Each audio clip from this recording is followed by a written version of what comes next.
Red Earth Theatre on virtual tour. Calm and creative in a time of crisis. This video has captions and voiceover for access. You can mute voiceover on your volume control if it's not needed. Mindfulness for Deaf and Hearing Families with Anne Withey. Session 2, Thought Awareness. Hi, I'm Anne Withey. I'm a qualified relaxation therapist, and for a long time I've been teaching mindfulness. I'm also a performing artist, and I work freelance with Red Earth Theatre. Red Earth Theatre have launched an online project. It's called Calm and Creative in a Time of Crisis. This video is part of that project. I will be delivering a series of weekly sessions in mindfulness with different topics each week. Mindfulness is useful to support mental health and can be used by absolutely anyone: children, adults, families, artists. This week's session will look at thought awareness. Everybody thinks. We have thoughts constantly. We use our imagination as early as when we first wake up. And as we get out of bed, our thoughts are rolling, perhaps with thoughts about plans for the day, then brushing your teeth, you think about the night before. As you prepare breakfast or whatever your routine is, you mentally plan what's next, what to wear and so on. This means our minds are constantly running, using our mental energy to do so. The thinking mind isn't bad, but problems start when you feel out of control and unable to switch off. Whereas the remote with that off button for our minds, thoughts can influence our well-being. Mindfulness teaches us how to detach and watch our thoughts, and to simply notice they're there. We can see what we're doing with our mental energy. We can begin to realise that thoughts aren't facts, and they're not always true. There is a story by the Buddha which explains this. It's called The Two Arrows. In life, when a terrible circumstance happens, an accident, illness, divorce, or difficult situation, that's classed as the first arrow. It's the situation, the circumstance, the difficult thing. But the second arrow that flies and lands, this is the more painful one that creates suffering. Where does the second arrow come from? Our mind. Now imagine a person is walking down the street. They see someone they know and they wave. The other person walks by and ignores them. How would you respond to that? How rude, with annoyance, anger, hurt. If the story your mind creates is, you ignored me, or another response would be, maybe they're stressed, have things going on, don't worry. We see that the second choice, the second story, doesn't lead to suffering in our mind. It makes us feel better. These examples help us think about how our minds can make us feel worse or better in situations. Today's exercise will look at your mind. Another example I want to give: if you say you don't think about me, pink elephant, don't imagine, just don't think of it. I'm sure all you can think about is a pink elephant. In the same way, we can't repress thoughts. We can't battle to ignore them or try to fight them. But when we learn to watch our thoughts and notice what's there, we realise we have a choice as to whether we're thinking and where we travel with our thoughts. So, the first task I'd like you to do now, if you can grab a piece of paper and a pen, and then sit down when you're ready. For the next few minutes, we will all be sitting, not trying to do anything or think anything specific. Just sitting.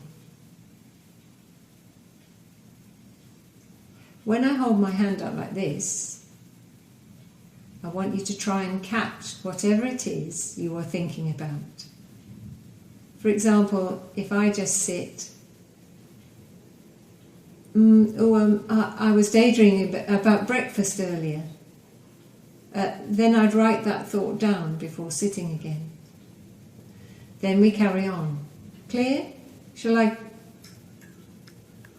Paper and pen all set? Ready to sit? Then let's just sit here naturally.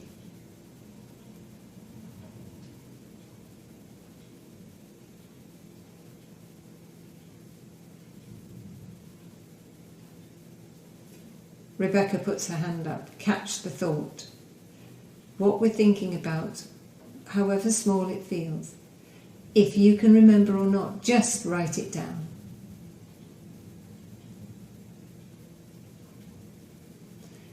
There, we just carry on.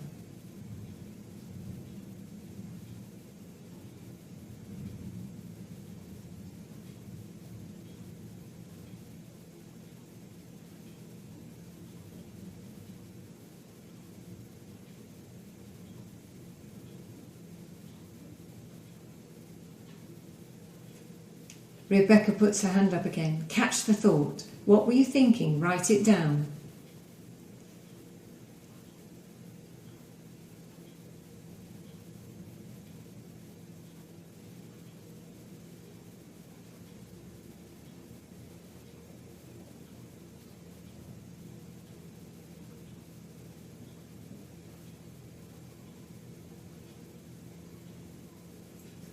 Rebecca puts her hand up. Catch the thought. What were you thinking about? Write it down.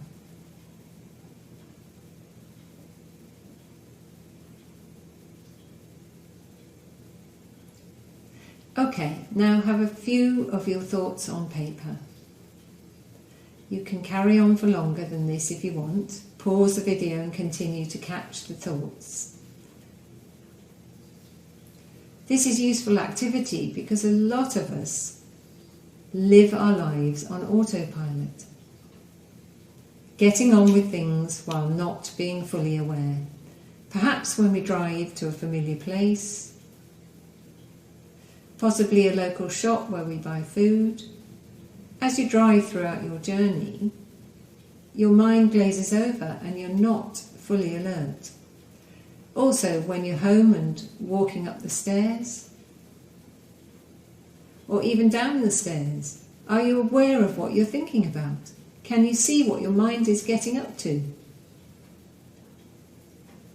If you do experience depression or anxiety, or any other mental health illness or issue, it can be interesting to notice the mind's activity and whether the same thoughts repeat, and you can explore where the mind takes you to. Also, it's very useful to look at things that you can do, things that naturally encourage mindfulness. So now we will explore how we can engage in more mindful activity in our lives. I'm sure most of you have a hobby or interest that absorbs your full attention. Think about something that you love doing.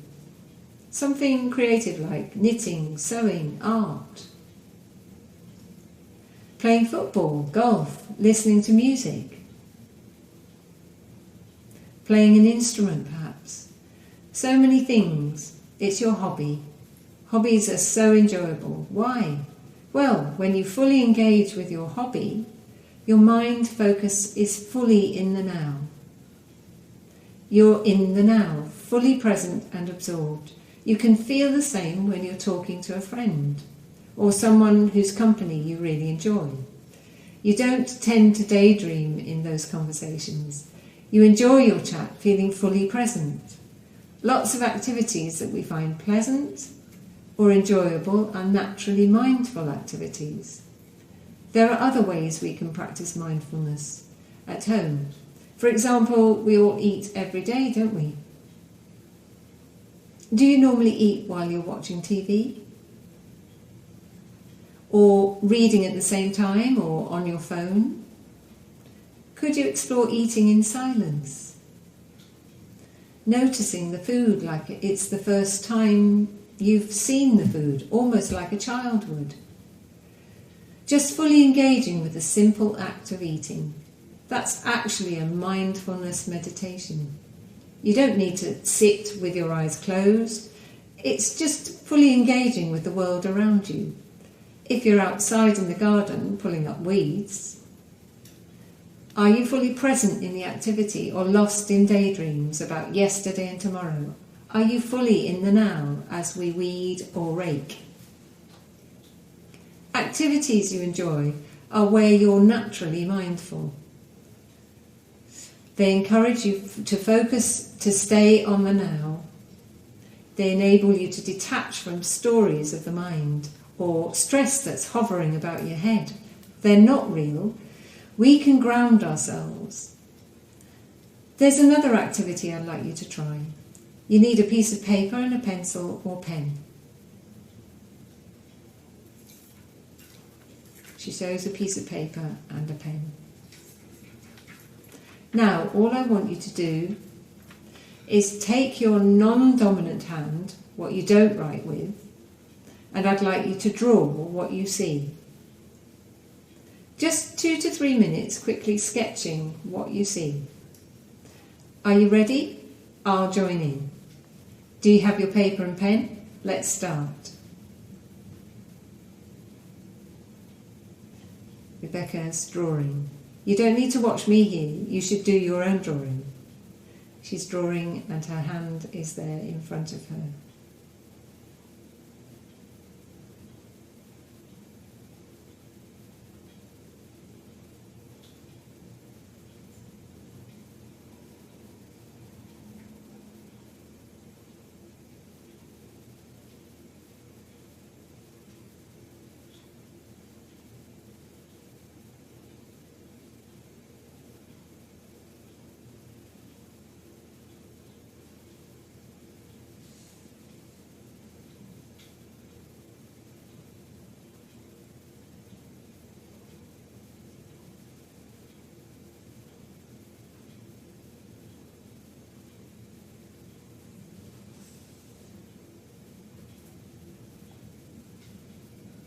You can carry on and take longer, as this is just a brief exercise.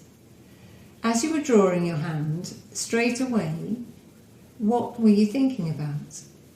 Were you thinking about your problems? Were you thinking about your life stress? Were you just thinking about your hand? Were you engrossed in noticing what your hand looks like, or perhaps thinking this is strange, or even I'm not going to draw, I'm going to just sit? Do you know what was going through your mind? This shows if anyone engages in a task or exercise and fully focuses on what's there, the mind will follow this focus and other things will naturally dissipate. So if every day you could try a brief activity that engages you, that could be a physical exercise or a creative task, just something you enjoy, even if it's sitting in your garden with a cuppa observing and noticing what you see, what's already there, not just thinking but with an interest in the world. Mindfulness uses your body and your senses to ground you, to help you feel calm and centered and supported. Why not try a mindful activity at home this week? Encourage your mind to settle and focus on things around you. Focus on things you enjoy and activities that take your full attention. Thank you for watching.